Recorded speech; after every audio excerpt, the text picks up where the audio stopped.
tuone pale. Kwa barabara. Hiyo kitu ileta pressure. I didn't know Raila could fit into, the driver's.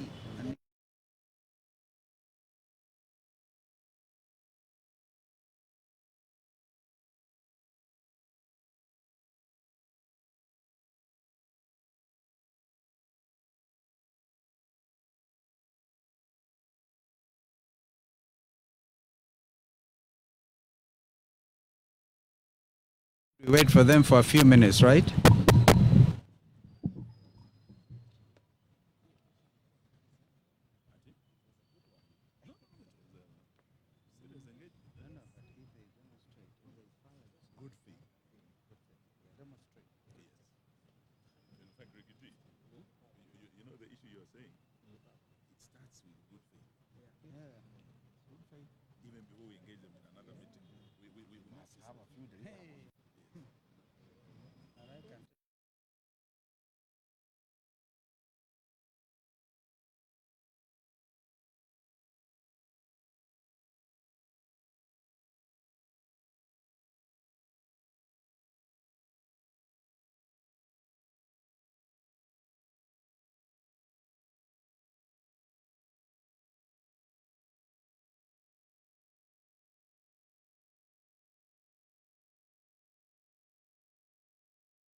On.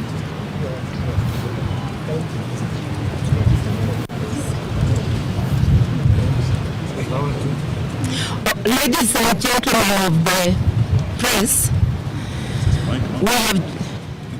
we have just made a courtesy call on the Independent Electoral Commission as a united opposition, and we have raised a number of issues.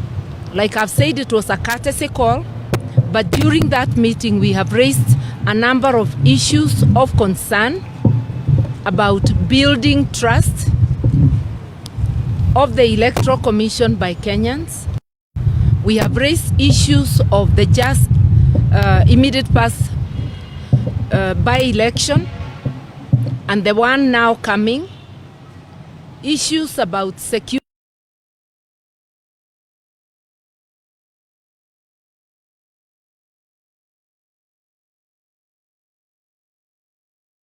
continuing with the engagement so that what we are raising can be attended. We did raise the issue that we were not happy with the process that gave birth to the commission. But now that they are in office, they are there to serve all of us as Kenyans. We are all as Kenyans interested in the well-being of this country, and it is in that spirit we raised issues so that they can be looked into and we can end up having free and fair elections. Let me end there, and one of my colleagues can highlight the issues. Well, we were very candid. As Mother said, we were not happy with the process and the outcome. We started by telling them the perception out there is that this is a William Ruto commission, and we gave them the opportunity to prove us wrong. Not us, the whole country. So we were able to raise issues. We have said it openly, that we are very unhappy with the procurement process of the KIMS kits, the discredited Smartmatic organization, discredited worldwide. As you all know by now, the Carmagos and others, and what has happened in Venezuela recently. So they have to give us demonstrable outcomes. So we've agreed we are going to work together and have some technical teams working together in a very transparent, open manner. We reminded them, some of us are seasoned, will come out again here on behalf of the country and Kenyans if they do not deliver on what we have agreed. But we have decided to give them a chance, an opportunity. We clearly are very unhappy with the CEO. We made it clear to them. Let us see what they are going to do.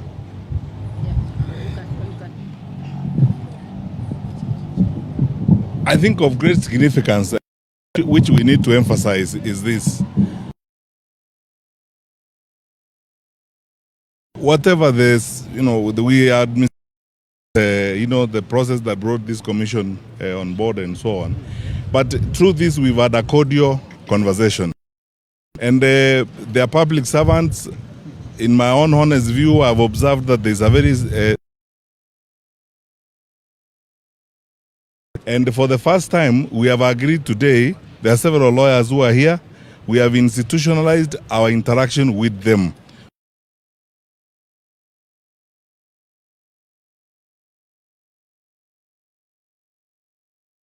So that they can go through all those issues that we raised, blow by blow, and we will have another meeting to go through these issues.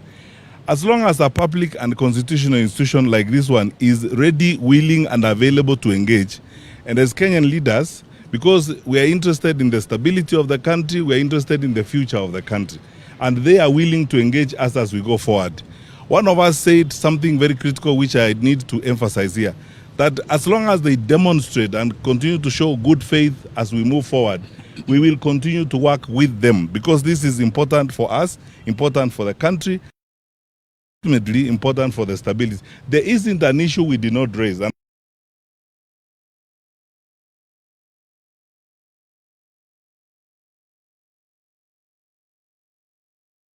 Out with the press, because we are dealing with public issues. These are not private matters.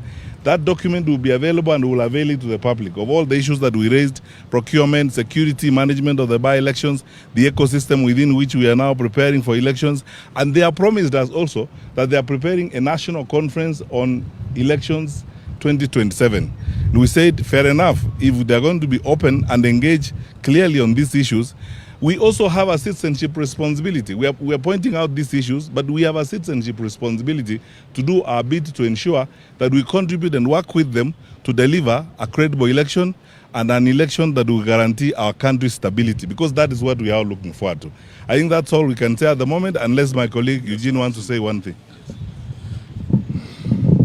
I think just to add that many Kenyans are very concerned that we're entering an election year. We've just had by-elections that had a lot of issues. I was a victim of violence with my candidate in Malava, the Honorable Panyako.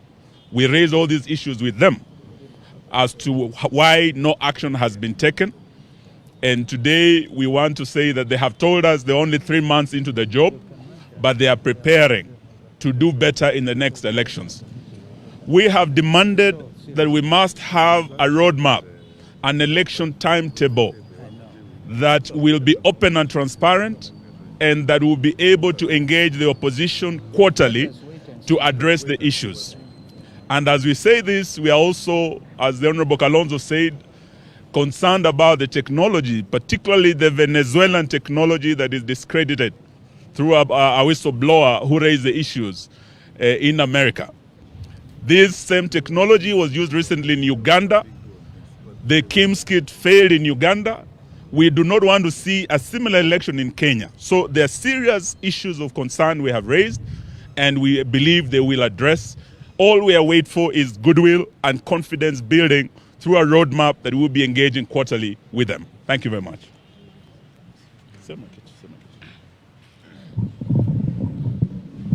I think we have had a very good engagement, and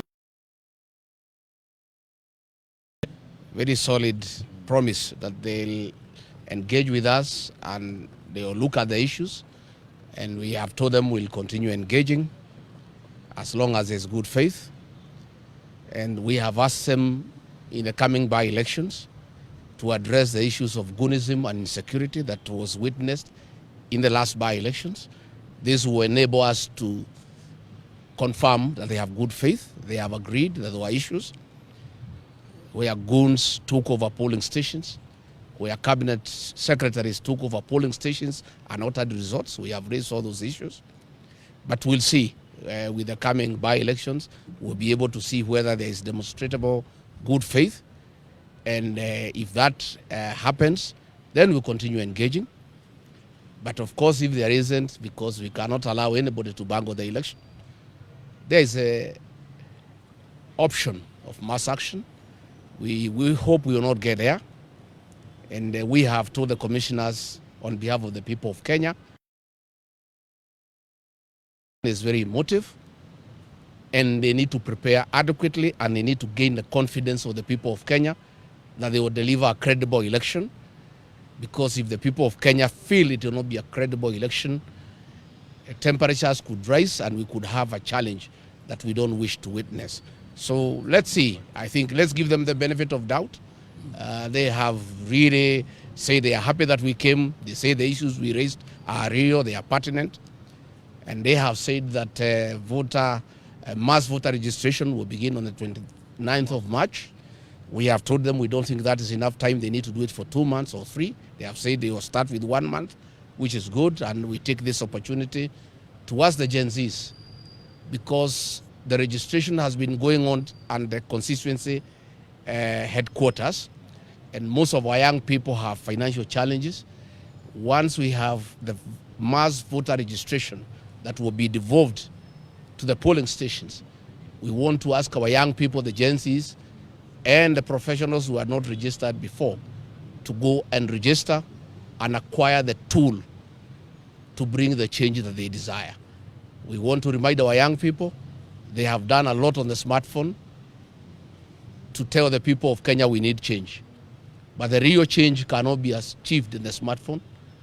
The real liberation of this republic will be achieved on the ballot box.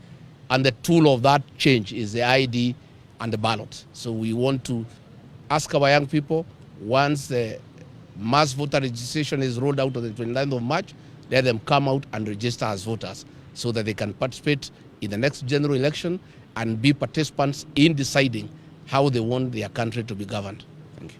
Thank you very much. We ask you to allow us not to take any questions because of time. We will be with you. There are many other events we are going to talk to you. Thank you. Thank you.